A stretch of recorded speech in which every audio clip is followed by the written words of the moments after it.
Louvado seja o nome do Senhor. 2 Timóteo capítulo 4, diz assim o texto: Conjuro-te, pois, diante de Deus e de Cristo Jesus, que há de julgar os vivos e os mortos na sua vinda e no seu reino. Prega a palavra. Está a tempo e fora de tempo.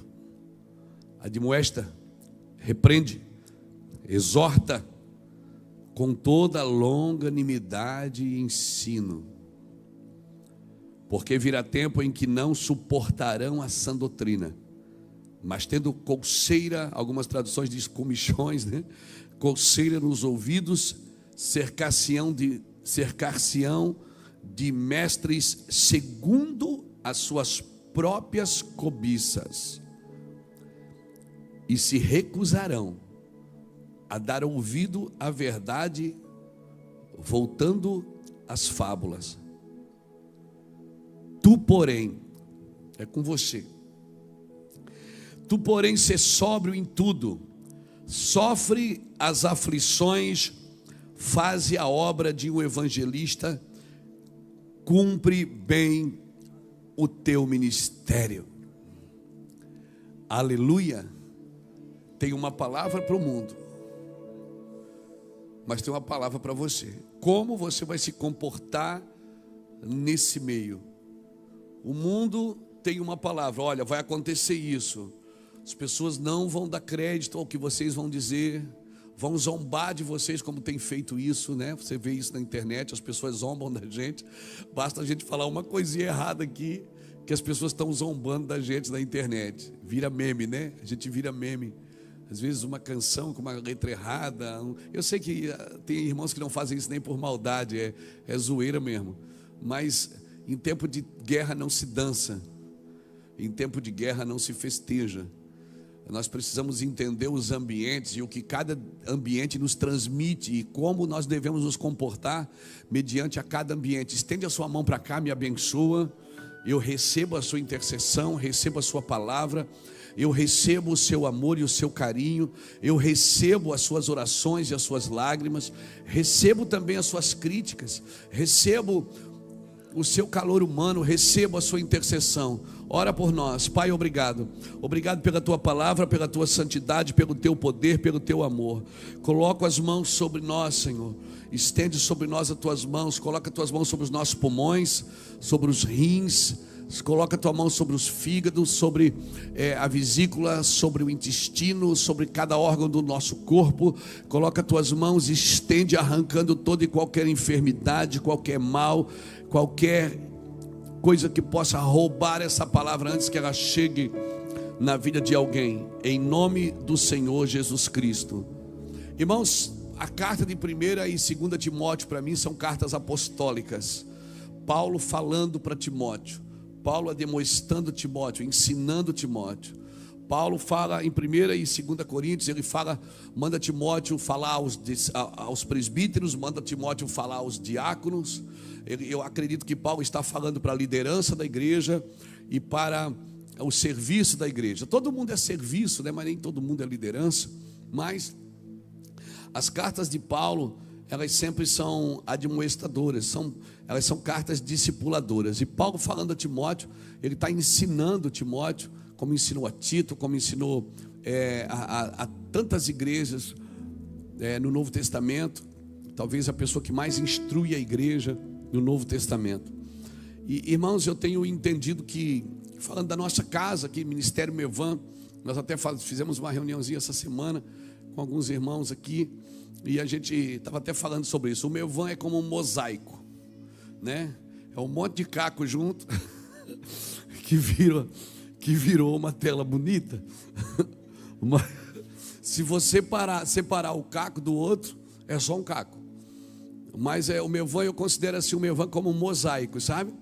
É um monte de coisa junto, um monte de gente diferente, né? Vários cacos juntos para um propósito.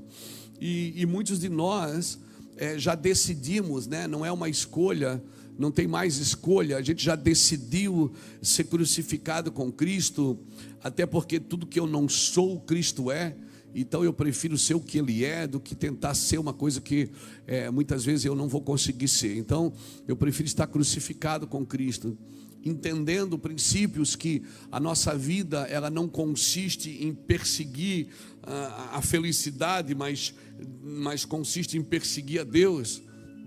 Porque se você não for feliz fazendo isso, você vai procurar felicidade em várias coisas, né? Decidimos que muitas lições do passado, o Felipe estava aqui falando de como ele viveu aqui, e se cada um de nós pegar o microfone aqui, todo mundo tem uma história para contar, que tem partes boas e partes ruins, né? E muitas lições do passado, elas são só para refletir, elas não são para repetir. Às vezes a gente fica destampando o passado e a gente quer repetir coisas do passado. Coisas do passado muitas vezes não é para repetir, irmão, é só para refletir. Amém? Você tem que entender que nem tudo que aconteceu na sua vida, que deu certo naquela época, vai dar certo hoje. Quando a gente fala de resgatar princípios, restaurar valores, não é voltar a práticas passadas, é aprender a viver nesse novo ambiente, guardando os mesmos princípios, mas talvez as práticas mudam. Eu sempre digo que o meu bisavô tinha uma fazenda, o meu avô tinha uma chácara, o meu pai tinha uma horta e eu tenho um abridor de lata. Ou seja, as coisas foram mudando, né? O meu avô era crente e comprava folhetinho para dar no semáforo. Eu ponho vídeo na internet. Então o cenário mudou, mas os princípios não mudou, porque o que era pecado para os meus avós continua sendo pecado para mim hoje. Amém? E talvez hoje, pelo excesso de facilidade, pelo excesso de influência que nós temos para funcionar mais rápido, né? Pelo excesso talvez de conforto que nós temos, por muitas vezes nós colocamos em risco a missão. Quando um certo nível de conforto aumenta, se a gente não aprender a lidar com o conforto no meio da missão, a gente pode comprometer a missão, não é verdade? Então nós precisamos entender como nós vamos nos mover nesses dias. E Paulo foi categórico aqui com Timóteo. Ele diz: olha, Timóteo, nos últimos dias, conjuro-te, pois, diante de Deus e Cristo Jesus, que há de julgar os vivos e os mortos. Prega a palavra. Prega a palavra. E está em tempo e fora de tempo. Ele estava dizendo o seguinte: prega quando você tiver vontade e quando você não tiver vontade. Você prega a palavra porque não tem a ver com a sua vontade, tem a ver com aquilo que precisa ser feito. E o que precisa ser feito muitas vezes não está de acordo com a sua vontade. Faz o que eu mando, não faz o que você quer. Então é simples assim. Não é simples de falar, mas é difícil de viver, porque prega a palavra e está em tempo e fora de tempo. Admoesta, repreende, exorta com toda longanimidade e ensino. Ele diz por que você tem que fazer isso. Ele diz que você tem que fazer isso porque vai chegar um tempo que as pessoas vão sentir coceira nos ouvidos e vão buscar palavras segundo as suas próprias fábulas. Ou seja, a pessoa tem um ídolo no coração. Quem esteve aqui domingo passado, lembra que nós pregamos Ezequiel 14? Você lembra? Porque tem muitas pessoas que buscam a palavra, buscam a Deus, mas não segundo a vontade de Deus, segundo uma necessidade que ela tem, ou segundo o ídolo que ela criou dentro do seu próprio coração. E Deus deixou claro: não fazeis para ti imagem de escultura nem ídolos. Não fazeis para ti ídolos nem imagem de escultura. Ou seja, ídolo é uma coisa, imagem de escultura é outra coisa. Imagem de escultura, você diz: agora eu deixei o catolicismo, eu não adoro mais imagem. E você pega, quantas pessoas já fizeram trabalho de libertação nas suas casas, né? Arrebentaram os rosários, quebraram as estátuas, queimaram os bichinhos de pelúcia da Disney. Quem já fez isso, irmão? Não levanta a mão, não. Não é? Já foi pessoas na minha casa que destruíram os quartos das minhas filhas, porque estava cheio de bucinho de pelúcia, porque isso está consagrado ao demônio, isso está consagrado ao diabo. Aquele boneco fofão, feio para burro. A irmã olhava e dizia: tem demônio nele. Eu disse: não, irmã, ele é só feio, ele não tem demônio. Porque se todo feio tivesse demônio, nós estávamos perdidos. Ele é só feinho. E ela disse: tem demônio. E ele é de borracha, a gente tacou fogo, ele não queimava. E ela disse: viu, nem fogo pega nesse bicho. E a Pâmela e a Bruna, pequenininha, grudada na minha perna: não, pai, é o meu bichinho. Eu disse: filha, tem demônio. Então nós já vivemos muitas cegueiras no Evangelho, irmãos. Me perdoe, mas nós já vivemos muitas cegueiras no Evangelho. Muitas coisas que não influem, não contribuem, nem auxiliam, que não mudou a nossa vida. Tiramos as imagens de casa, tiramos os bichinhos de casa, tiramos as coisinhas de casa. E quando eu aceitei Jesus, eu vinha do tráfico de drogas. Eu estava cheio de correntão de ouro, parecia um bicheiro. dos anéis, das pulseiras. Quando eu entrei na igreja, uma pessoa avançou no meu braço e disse: tem demônio, joga tudo fora. Eu joguei tudo fora. Se eu tivesse vendido, eu abria 2 igrejas com aquele dinheiro, com o dinheiro do demônio.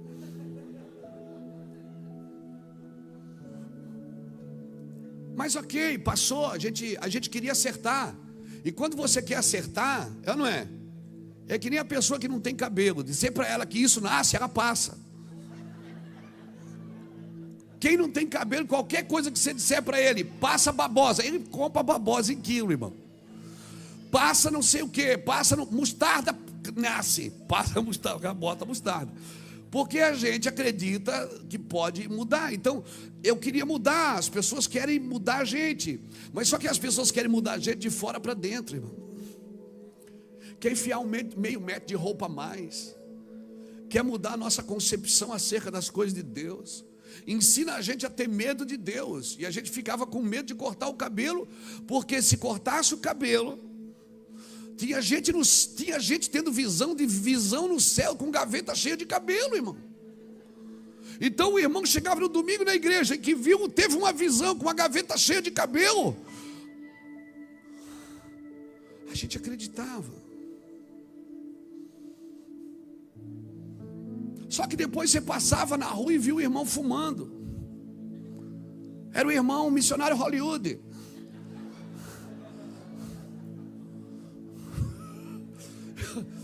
Missionário Plaza Logo. Então quer dizer que o meu fofão estava endemoniado. Era o meu fofão que tinha demônio. Não, irmão. E eu fico com a palavra que o Fernando falou aqui agora.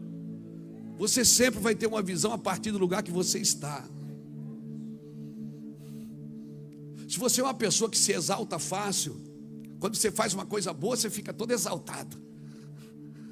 Aí você acha que todo mundo que faz uma coisa boa fica exaltado, que nem você. Quando você vê uma coisa ruim, você critica todo mundo. Aí você acha que todo mundo que fez uma coisa ruim vai fazer o mesmo que você faz. Você julga as pessoas a partir daquilo que você é. O que nos falta? Falta uma visão clara do Cristo vivo gritando dentro de nós, irmãos. E de novo nós estamos com coceira nos ouvidos. Nós estamos buscando ouvir coisas que saciam a nossa necessidade emocional, que saciam a nossa carência. A gente está triste, não consegue ler a Bíblia, mas vê um filme triste e consegue. E ainda chora no filme. Aí diz: eu preciso parecer um pouco. Aí você vê o Titanic afundando. E você chora junto com o Jack, com a Rose. Mas ler a Bíblia você não consegue. Aquilo que te traz esperança, você não consegue. Por quê? Porque nós ainda estamos com coceira nos ouvidos, irmãos. E Paulo deixou claro, ele disse: olha, vai ficar tão ruim aqui fora, que as pessoas que estão aqui dentro, elas vão sentir coceira nos ouvidos. E elas vão querer ouvir profecias, ouvir a palavra segundo as suas fábulas, segundo os deuses que elas criaram no seu próprio coração. Porque queimar o fofão é fácil, irmão. Destruir os bonecos da Disney é fácil. Difícil é matar o velho homem que está aí dentro. Tacar fogo no fofão é fácil. É só jogar álcool. Entendeu? E eu sei que a gente está sempre procurando o que eu faço para mudar de vida. Irmão, as pessoas ligam para a gente todo dia. inúmeros e-mails, inúmeras pessoas nas redes sociais. Irmãos, nós nunca tivemos uma dificuldade tão grande de cuidar de pastor como estamos tendo agora. Irmãos, os pastores estão tristes, estão doentes. Burnout então é top das galáxias. Os pastores estão cansados, os crentes estão cansados. Por quê, irmão? Porque nós não ouvimos o que é para ouvir. A gente está cercado de fábulas. A gente vai para a igreja fazer campanha para ficar rico.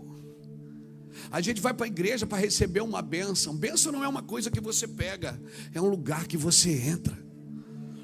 E você vive na bênção naquele lugar. Até porque Deus não mandou você procurar um lugar abençoado. Ele disse: "Se tu uma bênção". Mas você precisa fechar os ouvidos para tudo aquilo que não edifica o seu espírito. Irmão, eu não assisto mais telejornais. Tem coisas que eu não ouço mais. Por quê? Porque é mentira. Você não sabe mais em quem acredita. As pessoas vivem da desgraça dos outros ou da vitória dos outros.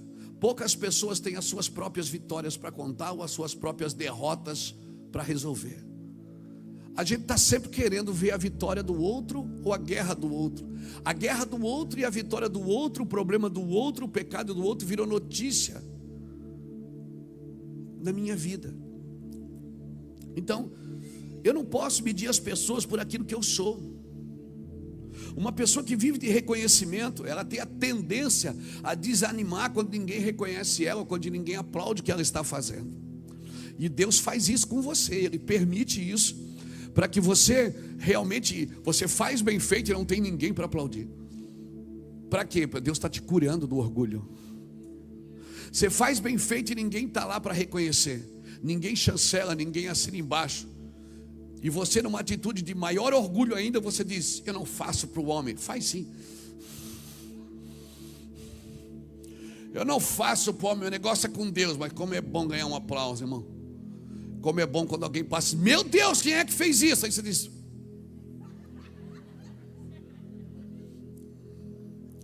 e quando ninguém passa, que você tem que ir atrás dizendo: "Fui eu". Ai, bênção. Você precisa entender como Deus te trata. Quem sabe essa pessoa que está te maltratando não é o diabo que está usando ela. Porque não é o diabo que cria os filhos de Deus, é Deus.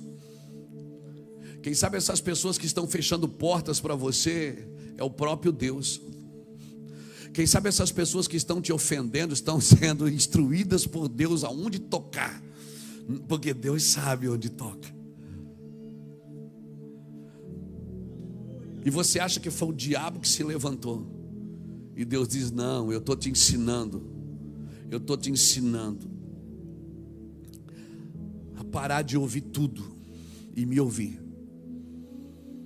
Ser sóbrio, irmão. Sofre as aflições, faz a obra de Deus. Faz a obra do evangelista e cumpre bem o seu ministério." Talvez Deus vai ter que pedir para você abandonar algumas coisas, e não tem jeito. Nós vamos ter que abandonar. Nos últimos dias os homens serão amantes de si mesmos, gananciosos, presunçosos, soberbos, mais amantes dos prazeres do que amigos de Deus. A Bíblia diz isso. Você lê 1 e 2 Timóteo, eu te aconselho a estudar em casa. 1 e 2 Timóteo, Paulo instruindo o seu filho na fé, Timóteo, instruindo ele, dizendo: "Olha, cuida assim da igreja, faz assim, ensina que as mulheres mais novas devem aprender com as mais velhas, ensina que os meninos mais novos devem aprender com os mais velhos, ensina como os patrões tratam os seus funcionários, ensina como os servos devem honrar os seus patrões, ensina como você cuida de uma liderança, como você lidera, como você conduz as pessoas." Meu Deus, a Bíblia tem tudo, irmãos. A Bíblia tem tudo. Se você tiver apoiado ou dando atenção a outra coisa que não seja Jesus, pode se preparar para perder, porque você vai perder. Se você quer realmente cura, transformação, se você está dando atenção para outra coisa, para outra prioridade que não seja Ele, Ele vai derrubar tudo. Jesus não aceita outra coisa, Ele não aceita outro lugar. Jesus não é Deus de segundo lugar. Jesus, Ele quer a prioridade. Irmão, você precisa entender isso. Não se ofenda comigo, por favor. E se se ofender, a hora que passa. Quem aqui é casado? O homem que é casado, só os homens, levante a mão. Os homens que são casados, pode baixar a mão. Você é casado com a sua esposa, você aceitaria que uma vez por ano a sua esposa se deitasse com outro homem?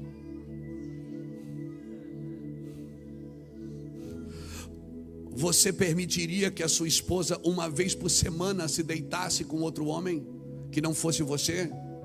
É esse sentimento que você dá a Cristo, porque Cristo também não aceita que a sua noiva se deite com outra pessoa que não seja Ele. Cristo não aceita que a sua noiva seja apalpada, seja tocada, seja abusada.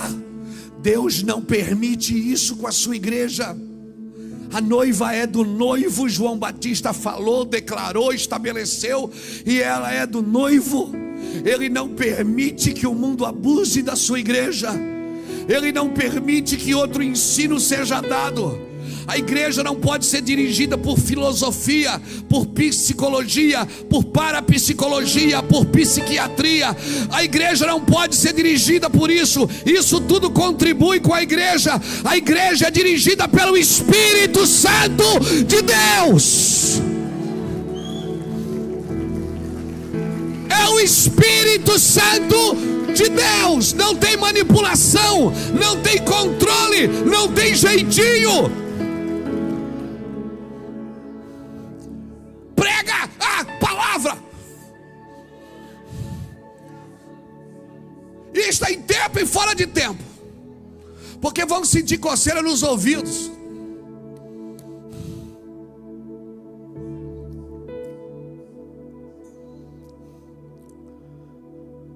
Nós temos irmãos aqui que são psicólogos, irmãos, psiquiatras.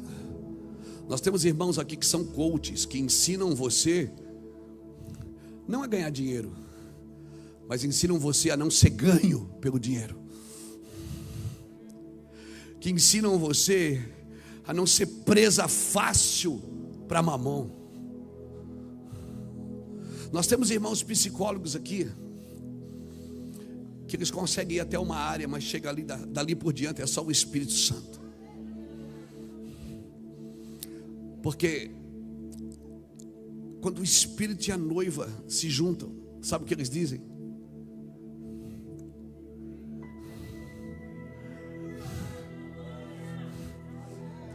O Espírito não vem se for outra doutrina. Jesus não vem por outra palavra, Ele só vem pela sua.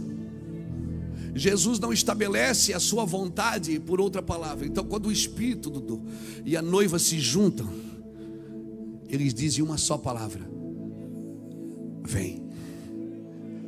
Se a igreja entender isso, irmãos, a igreja, irmãos, as pessoas estão usando a Bíblia nas suas empresas, estão usando a Bíblia nas suas palestras, estão usando a Bíblia nas suas escolas. Parece que só quem não quer usar a Bíblia é a igreja. As pessoas, irmãos,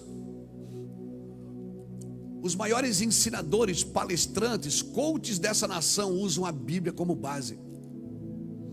Parece que só quem não usa a Bíblia é a igreja, Fernando. Parece que a igreja ela precisa de uma coisa de fora.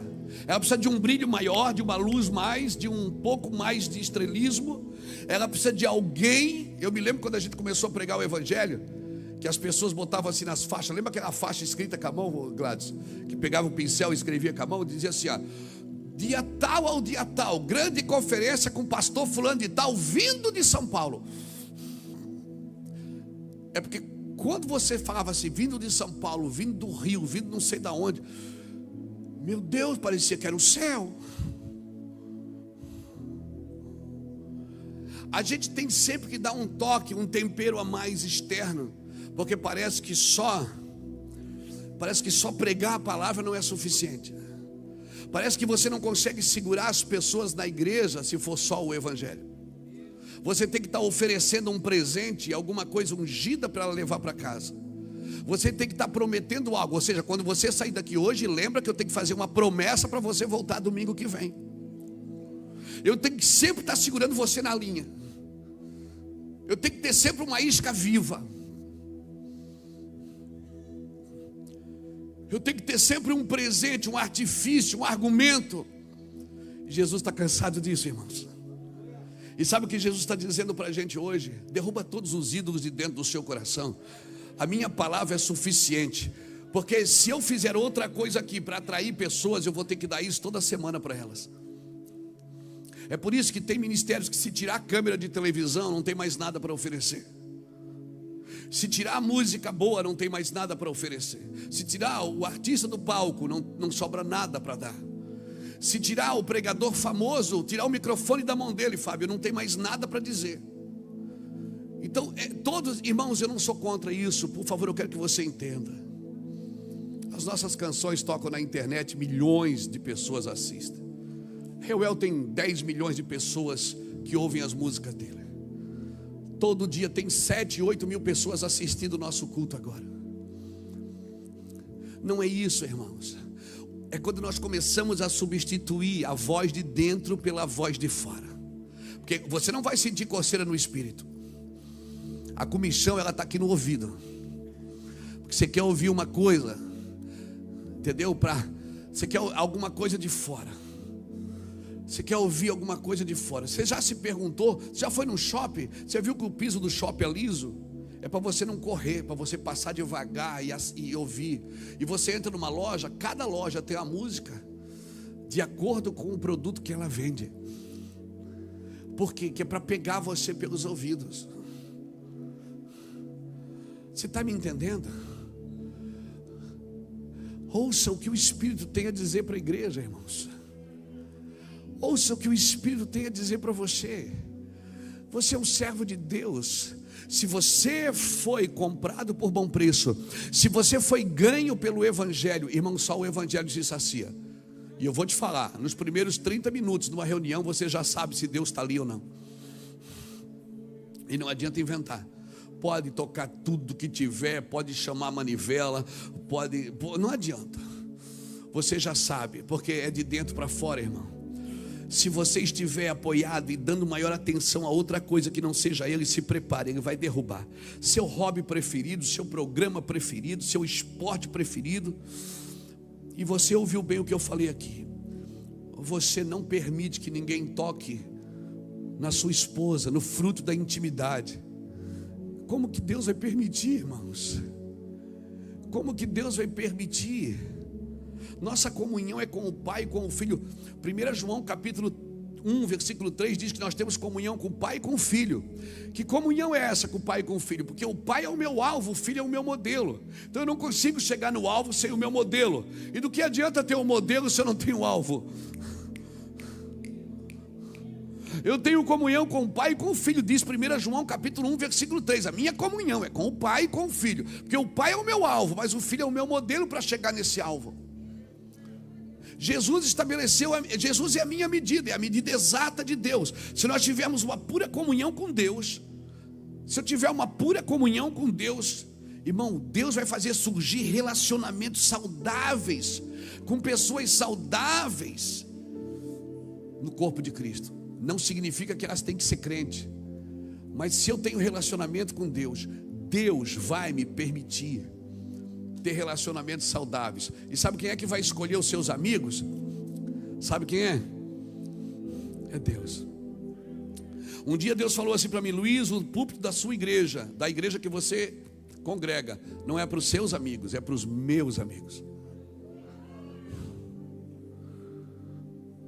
A minha palavra tem autoridade aos meus amigos. Eles sabem o que é melhor para nós, até a amizade que é mais saudável. Então, irmãos, um relacionamento puro com Deus vai romper relacionamento na congregação. Você não vai precisar procurar amizade. Porque Deus manda, pastor, a gente ter paz com todos. Não diz que tem amizade com todos. Ele manda você ter paz com todos. Jesus foi claro: meu amigo sabe a minha vontade. Meu amigo faz aquele que vê o amigo fazendo. Meus amigos são meus amigos. Por isso não fique ansioso atrás de amizade. As amizades corretas Deus vai colocar nas suas mesas. Deus vai te colocar pessoas que têm a mesma paz com Deus. Amém? Louvado seja Deus. Meus amigos são aqueles que me empurram para a cruz, me empurram para o sacrifício, que me admoestam, me ensinam.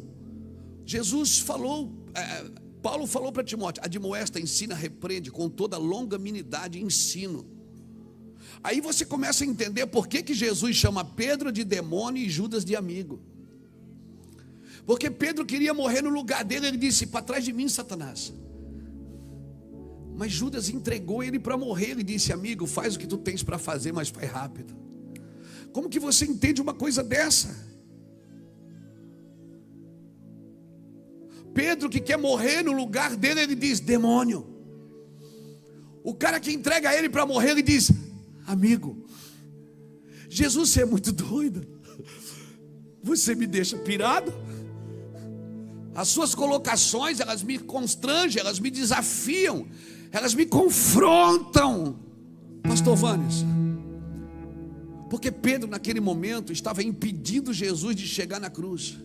E quem quer impedir você de ir para a cruz é o diabo. Porque um homem crucificado com Cristo, ele não tem mais vontades. Uma mulher crucificada com Cristo, ele vive a partir da vontade de Deus para a vida dele. E se ele está crucificado com Cristo, ele está num novo ambiente. E ele começa a ver tudo a partir do lugar que ele está. Então ele começa a olhar todo mundo com misericórdia. Porque a mesma misericórdia que levou Jesus para a cruz, levou você também. Então Pedro queria morrer no lugar dele. Ele disse: Pedro, você só entende as coisas de homem, você não consegue entender as coisas de Deus. Mas Senhor, eu morro no teu lugar, não faz mal para ti, Senhor. E Judas foi lá e entregou. Ele disse: amigo, sabe quem é seu amigo? É quem te ajuda a ser crucificado. Teu amigo não é aquele que te priva da crucificação. Teu amigo não é aquele que te rouba dos propósitos de Deus. Teu amigo não é aquele que facilita, mas é aquele que sacrifica você. Não, pastor. É, amigo. Porque você nunca vai se crucificar sozinho. Você vai precisar de um carrasco para que você seja preso na cruz com Cristo. E se você está crucificado com Cristo, irmão, a vida começa a fazer sentido para você. Seu relacionamento começa a romper com Deus, e você vai ter paz com todos e amizades com alguns. É por isso, irmão, que muitos dessa forma acabam se envolvendo em relacionamentos que no fim só enfraquecem e corrompem a sua vida com Deus. Cuidado com os relacionamentos que te tiram perto de Deus. Todo relacionamento que não te empurra para Deus, sai de perto. Todo relacionamento que não te empurra para Cristo, tem amor. Mas por favor, não entregue seu coração. Entregue seu coração para relacionamentos que te empurram para Cristo. Amém, irmãos? Então, quando Paulo fala para Timóteo aqui, ele diz o quê? Que virá um tempo que as pessoas não suportarão mais a sã doutrina, que sentirão coceira nos ouvidos. E aí começa o problema, porque eles se cercarão de mestres segundo as suas próprias cobiças. Ou seja, eu quero que você me ensine uma coisa que eu quero aprender. Eu quero que você me ensine o que eu quero, não o que você tem que ensinar. Você vai falar segundo a minha cobiça. Aleluia. Irmãos, e quando você fala de coceira nos ouvidos, eu lembro logo do Salmo 23.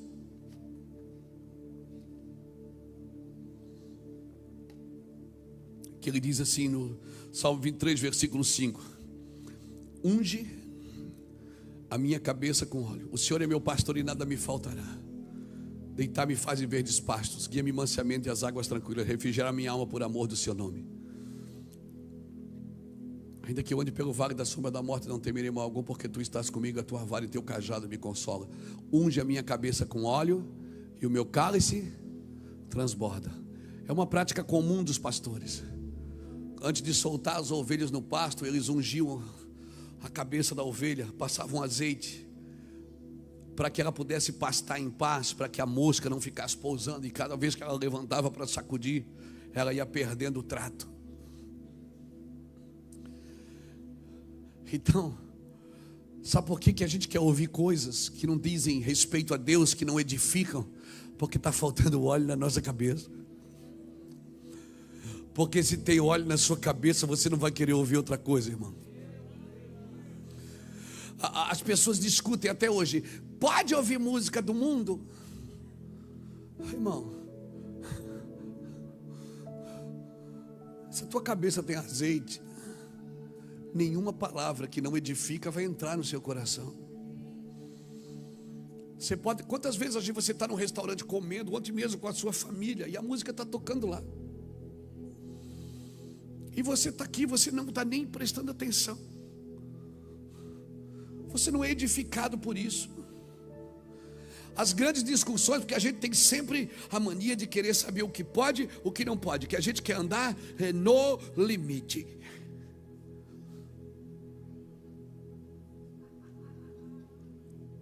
Você deveria fazer 3 perguntas para você: posso? Quero? Devo? Mas a gente não, a gente quer saber que se pode, então eu vou um pouquinho mais. Pastor, pode? Teve gente que já perguntou aqui para mim: pastor, beber uma taça de vinho é pecado? Eu disse para você. Por quê? Eu disse: porque a tua mulher te buscar no bar todo dia. Agora você vem na igreja, mas como é que o Zé bebe? O Zé, a esposa dele, nunca foi buscar ele no bar. O Zé, a esposa dele, faz uma janta, ele abre uma garrafa de vinho e bebe com a sua família, com a sua esposa. No outro dia, o Zé, 6 horas da manhã, está no trabalho. Né? Mas o Zé, como é que o senhor deixa? O Zé, não é eu que deixo. É que as pessoas querem conquistar uma liberdade aqui fora que elas não conquistaram aqui dentro. Elas querem viver uma coisa aqui fora que elas não sabem viver aqui dentro, na presença do Senhor. Elas querem se comparadas com as outras. E para ajudar, tem um bando de gente julgando aqui fora, dizendo: isso pode, aquilo não pode, aquilo lá deve, isso aqui não deve. Vá cuidar da sua vida infeliz.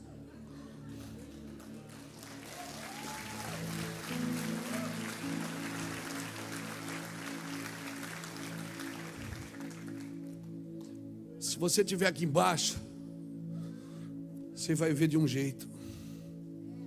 Se você subir aqui, você vai ver de outro. Se você se pendurar naquela coluna, você vai ver de outro. Porque você sempre vai ver a partir do lugar que você se encontra. Sabe por que Moisés teve que ser criado no Egito como um príncipe? Porque ele ia ser um libertador. Ele não poderia ser criado como escravo, porque escravo não liberta escravo. Você teria que ser criado como um príncipe, para você poder entender a nobreza de cuidar de gente. Sabe por que Deus quer que você vive o seu reino?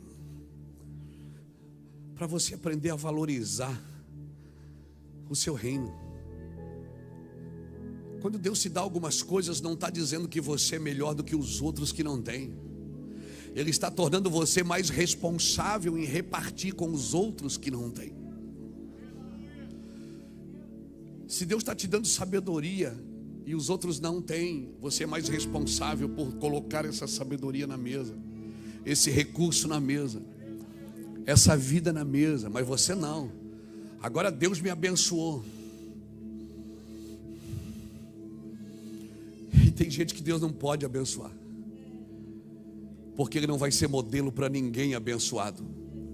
Ele consegue ser modelo agora na miséria, mas se ele for abençoado, ele não consegue ser modelo, ele vai pisar nas pessoas. Tem gente que não pode ter poder, né, Paula? Não pode. Que se tiver um pouquinho de poder, vai pisar em todo mundo. Tem gente que vai ficar a vida inteira na vida medíocre que está. Por quê, pastor? Por causa da soberba do seu coração. E você está orgulhoso porque tirou as imagens da sua casa. E você está orgulhoso porque rasgou o rosário no meio. E você está orgulhoso porque pegou uma marreta e saiu derrubando o São Jorge com o dragão e tudo. Você derrubou o Cosme Damião. Você não vai mais na Nossa Senhora Aparecida. Você não vai mais na festa de Iguape. Agora não, eu não sou mais idólatra. Você que pensa. Você derrubou as imagens daqui de fora. Mas ainda procura, pastor, profetiza para mim. Mas você quer ouvir segundo o ídolo que está no seu coração. E é muito provável. E agora eu vou longe. A teologia amanhã me arrebenta. É muito provável que uma pessoa, na sua ignorância, que se prostra diante de uma imagem e diz: oh Senhor, ela pode estar com o coração mais puro do que uma pessoa que vai na igreja evangélica. Como isso, pastor? Cada um conhece o seu Deus. Você pode ter derrubado as imagens aqui fora, dando marretada na cabeça dos deuses de pau, de gesso e de pedra. Mas se aí dentro tiver uma ambição, um desejo por obter aquilo que Deus não quer te dar, um desejo de construir altares. Por isso não julgue uma pessoa quando você passar na frente quando ela passar na frente da igreja dela e ela fizer o sinal da cruz. Porque talvez ela tem mais reverência na sua ignorância do que nós na nossa religiosidade. Por isso que é melhor não saber do que saber e não fazer. Eu estou sendo bem explicativo hoje, porque eu não quero ser mal interpretado. Eu não quero que você pense que o pastor Luiz agora disse que pode adorar a imagem. Não. Tem evangélico que não adora imagem de escultura, mas adora cantor, pregador, e ainda diz: pastor, eu te adoro. Vai adorar Satanás, irmão. Sangue de Jesus tem poder. As nossas igrejas estão infestadas de idolatrias. Adoramos as nossas denominações, adoramos a nossa liderança evangélica, adoramos as nossas ações sociais, adoramos tanta coisa que Deus não faz parte delas. Eu vim aqui nessa noite dizer: prega a palavra, em tempo e fora de tempo. Pastor, então o que é que eu faço? É fácil. Acende a luz. Quando você acender a luz, você vai ver a sujeira da casa. E quando você vê a sujeira da casa, fica tranquilo, ó. Deus vai te entregar uma vassoura. E você vai varrer e procurar com diligência até encontrar. E quando você encontrar, cara, para tudo e vai celebrar. Vai celebrar a vida. Vai celebrar a tua casa, a tua família. Ô irmão, as ovelhas, sabe por que elas eram ungidas? Porque quando elas estavam pastando, elas não precisavam levantar a cabeça para sacudir. Porque tinha... Como é que Jesus chamou o deus da mosca? Beelzebu é o deus das moscas. Sabe, enquanto você está ali comendo, tem sempre uma mosquinha falando coisas na sua cabeça. Porque o diabo é assim, quando ele não consegue te puxar para trás, ele te empurra para frente. Ele começa a dizer: cara, você é bom demais, velho. Não, você é o melhor de todos. Ninguém é perfeito como você. Já viu que você é o mais próximo da sua família? Você já viu que você é o mais inteligente da sua casa? E Deus fica só assistindo a gente ser pego no ego. Quer saber de uma coisa? A sua alma nunca vai traduzir corretamente um elogio. Quem traduz corretamente o elogio é o seu espírito. Porque quando a glória é dada para você, você pega ela e diz: Senhor, porque dele, por ele e para ele são todas as coisas. E quando você sabe quem você é sem Deus, do que você é capaz sem Deus,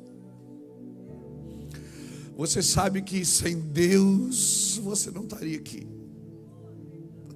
Se você soltar da mão dele agora, você volta para aquele lixo. Se você soltar da mão dele agora, você volta a pecar, adulterar, enganar, atrair. Por favor, não tenha orgulho da sua integridade.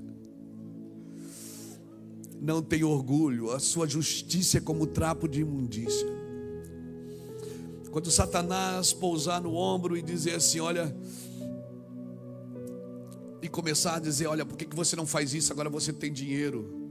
Olha, por que você não faz isso? Agora você pode. E você diz: não, eu tenho um propósito, diabo. Deus me chamou para um propósito. A minha vida tem um propósito, meus filhos têm um propósito. Deus nessa noite trouxe você aqui para ungir sua cabeça com ódio. Sabe para quê? Para o seu cálice transbordar. E como é que eu sei que eu já estou ficando bom, pastor? É só você seguir o propósito. Abra comigo Salmo 23. Obrigado por esta palavra, Jesus. Obrigado por esta palavra em nossos corações. O Senhor arranca todas as coceiras dos ouvidos, a falta de azeite. Uma pessoa ungida, Senhor, não cairá em qualquer vento de doutrinas, em fábulas segundo a cobiça dos seus corações. Uma pessoa ungida não cairá em fábulas segundo a cobiça do coração de homens contaminados por idolatria. Uma pessoa ungida não andará descontente, Senhor. Aleluia. Bote Salmo 23 aqui para mim, irmão. O Senhor é o meu pastor.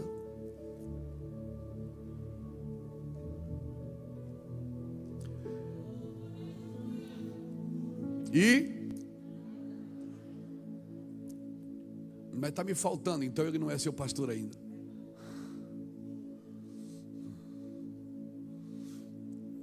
Dois, deitar-me faz em verdes pastos, guia-me mansamente às águas tranquilas. 3, refrigera minha alma, guia-me pelas veredas da justiça, por amor do seu nome. E ainda que eu andasse pelo vale da sombra da morte, eu não temerei mal algum, porque tu estás comigo, a tua vara e teu cajado me... Agora aqui, preparas uma mesa perante mim, na presença dos meus, ponto, ou vírgula, unge a minha cabeça com óleo e o meu cálice. Primeiro, enquanto você não aprender a lidar com isso, a ceia com o inimigo, enquanto você não aprender, mas o Senhor vai preparar uma mesa na presença dos meus inimigos, eles vão ver só, não, você não entendeu o recado, é para você ser o garçom, você vai servir a mesa.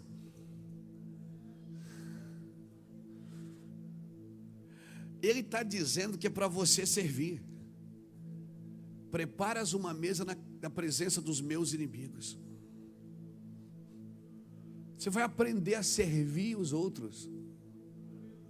Porque se o teu inimigo tiver fome e você der de comer, se ele tiver sede e você der de beber, tu vai juntar brasa viva sobre a cabeça dele. Então, se você aprender a servir o inimigo, é isso que vai acontecer. Sua cabeça vai ser ungida e seu cálice vai transbordar. Então, quando o Senhor diz que vai preparar uma mesa na presença dos seus inimigos, você é o prato principal. Você vai servir seus inimigos. Pastor, mas é confusão, porque o senhor acabou de dizer que não é para ter amigo. Não, eu estou dizendo para você que Deus vai te ensinar a andar em paz com todos, em amor com todos, em amizade com alguns. Mas eu ainda não tinha falado do serviço. O serviço é para todos, irmãos. Porque senão você só vai servir quem você ama. Você não vai conseguir servir quem você não ama. E aí você vai começar a procurar argumentos externos para explicar o que você quer fazer. E argumentos externos está cheio. Tem um monte de gente que pode te ensinar a servir só quem merece e não quem precisa. Tem um monte de gente frustrado nas suas emoções, ferido nas suas emoções, que estão com o microfone nas mãos nas igrejas, ensinando as pessoas como se deve amar as outras. Amor você não ensina, meu filho. Amor você tem que experimentar. Generosidade você não ensina, você tem que provar. Misericórdia você tem que provar. Ninguém vai ser misericordioso até que prove misericórdia. Bem-aventurados os misericordiosos, porque eles alcançarão misericórdia. Sabe o que Deus está dizendo? Para você entender o que eu quero de você, você não pode ouvir nada de fora. Você tem que deixar que eu ministre no seu coração. Eu ministro, tem gente ferida, ensinando você a ser ferido também. Tem gente que foi machucada e está ensinando você a se machucar. Pessoas que não foram curadas ainda, irmãos, não são remédios para transformar a vida de pessoas, é só falácia. Você precisa ser cortado, você precisa ser crucificado, você precisa ser pregado, você precisa ser maltratado. Você precisa ser ofendido, você precisa ser perseguido, você precisa ser agredido.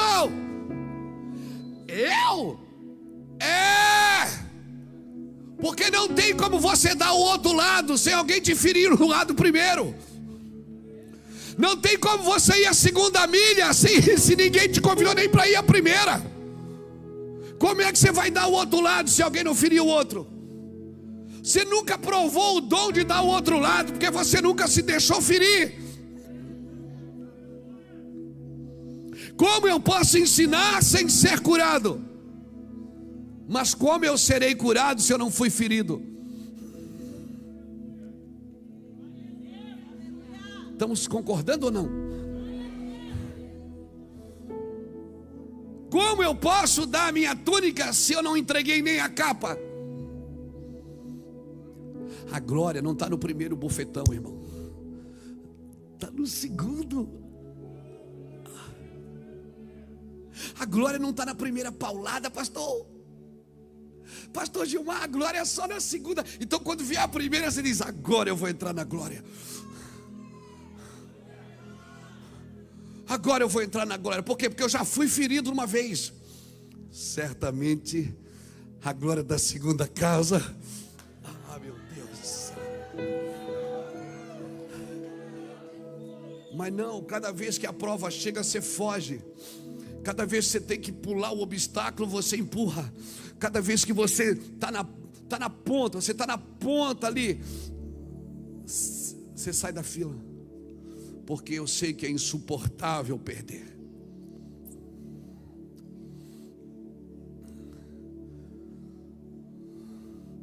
Prega a palavra. Não inventa moda. O evangelho dos vencedores só funciona para aqueles que algum dia já perderam algo. O evangelho da prosperidade só funciona para aqueles que já entregaram algo. O evangelho da ressurreição só funciona para aqueles que morreram. Você não vai provar o que eu estou dizendo se você não permitir ser tratado. Então não fuja. Se permita ser cortado. Se permita ser moído. Se permita ser esmagado. Azeitona, o azeite só funciona na prensa. O vinho só funciona se for pisado. Só tem vinho quem já foi pisada. E a azeitona ela só sai se tiver oprimida, se tiver espremida. E quando eu leio na Bíblia que ele foi oprimido pelas nossas opressões e pelas suas pisaduras, eu fui sarada. Por que você acha que o bom samaritano parou para ajudar o cara? E sabe o que ele passou na ferida do cara? Depois você lê Lucas, capítulo 10. Por quê? Porque a Bíblia diz que ele passou azeite e vinho. Só pode parar para ajudar quem tem azeite e vinho na bagagem. Mas só tem azeite e vinho na bagagem quem já foi moído e pisado. Quem não foi moído e pisado, John, só tem informações para dizer. Por isso, a hora que Deus começar a te espremer, fica tranquilo, você vai dar um remédio gostoso, irmão. Da sua vida, Jackson, da sua vida, Gladson, vai sair remédio que vai, meu Deus do céu, vai fluir, irmão. E quando as pessoas olharem para você, vão dizer: eu quero desse remédio. E sabe que uma coisa, o remédio que sair de dentro de você não vai ser amargo, vai ser doce. Por quê? Porque o remédio amargo você já tomou. Por isso, ensina, exorta, repreende com toda longanimidade e ensino.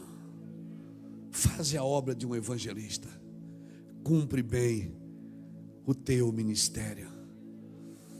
Deixa as coisas de ser espremidas. Deixa Deus espremer e arrancar tudo para fora. Aleluia. Chega de profecias segundo os corações de profetas feridos. Profetas não profetizam segundo os seus corações, segundo as idolatrias dos seus corações. Pessoas podem cair nesse engano, irmãos. Chega.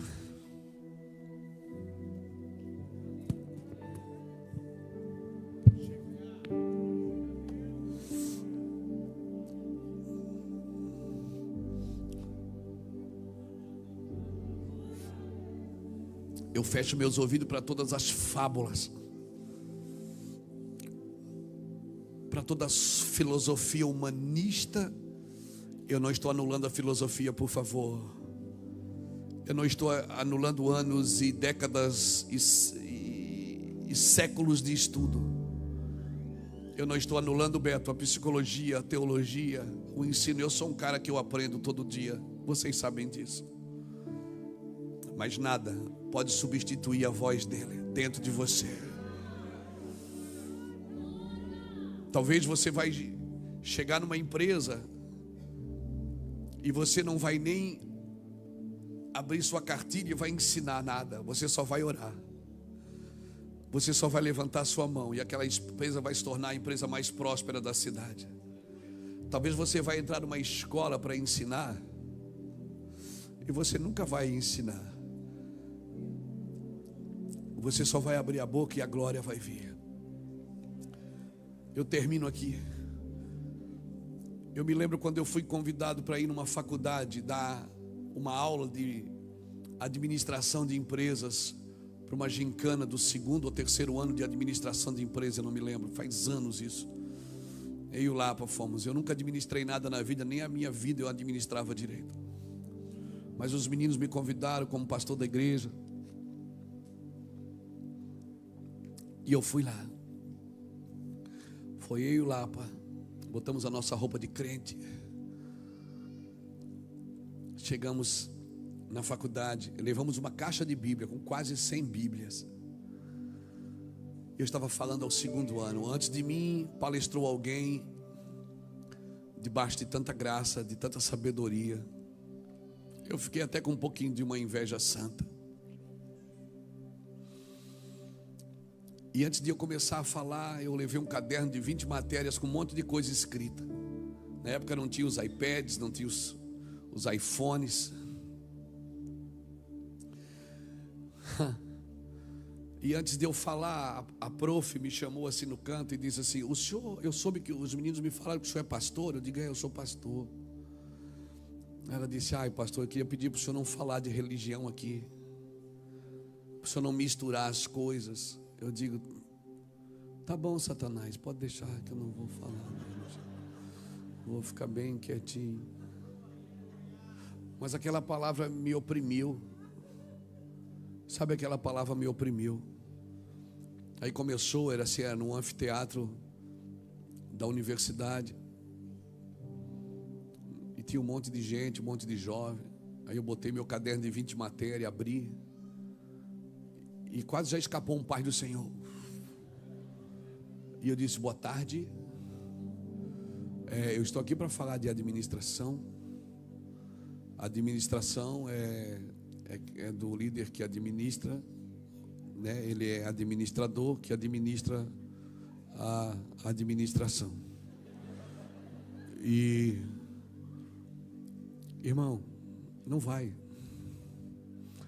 Eu não consigo sem ele. E estava tudo escrito ali. Eu poderia ter acompanhado a cartilha, mas eu olhava para o caderno e ele sorria para mim. Uma boca enorme no caderno. 5 minutos depois eu estava andando de um lado para o outro. Eu só me lembro de ter tirado o microfone assim e ter dito: Espírito Santo, por favor, fala de você, porque eu não sei falar de administração sem você. Irmão, você sabe quando ele chega. Aquele lugar foi tomado da glória de Deus. 5 minutos depois eu estava andando de um lado para o outro, dizendo: queridos irmãos,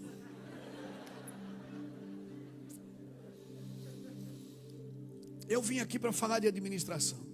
Disse: pastor Lapa. Quando eu chamei de pastor Lapa, o pessoal ficou olhando. Eu disse: pastor Lapa, me dá um livro de administração aí. Aí peguei a Bíblia e disse assim: quem aqui vai ser administrador grande, de grandes multinacionais? Todo mundo levantou a mão. Eu disse: leia esse livro de administração. Aqui você vai aprender a matar a fome de 5.000 com 5 pães e 2 peixes.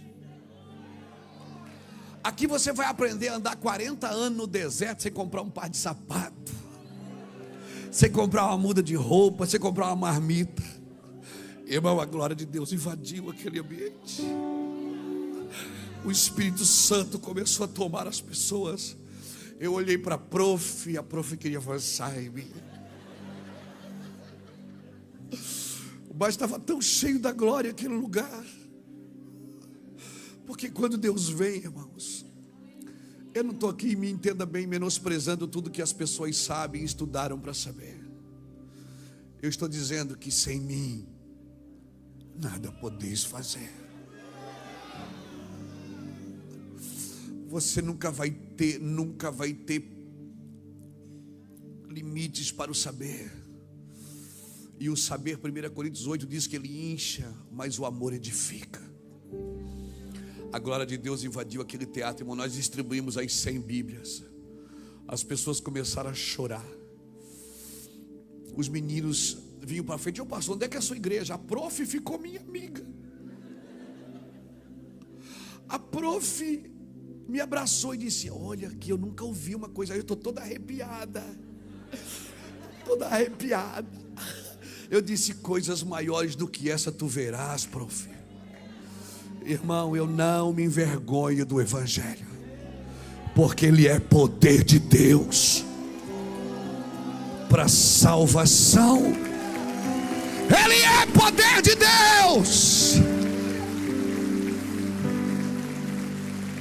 Hoje eu quero orar por você, que Deus vai virar uma chave. Você já sabe muito, você já tem o que dizer, você tem muitas informações, mas Deus vai virar uma chave de unção na sua vida hoje, para você entrar nos lugares que você precisa entrar.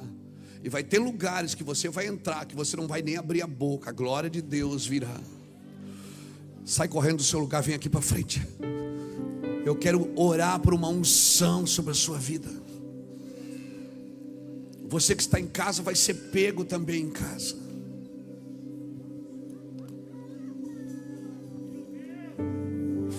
Tem uma unção para os seus negócios. Tem uma unção para a sua vida. Tem uma unção para o seu propósito, para o seu projeto. Tem uma unção.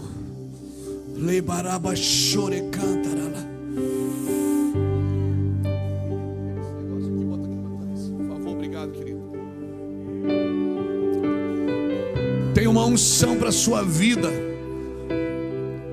Tem uma unção para vender. Tem uma unção para cobrar. Tem uma unção para negociar. Tem uma unção para falar. Tem uma unção para ser atleta. Tem uma unção para ser médico. Tem uma unção para ser um escritor, para ser um doutor. Tem uma unção para ser um psicólogo, um psiquiatra. Tem uma unção para você despejar conhecimento. Tem uma unção fresca sobre a sua vida.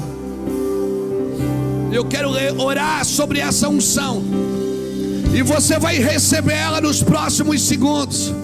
E essa unção vai tocar a sua vida, vai tocar a sua casa, vai tocar o seu ministério, vai tocar você para sempre.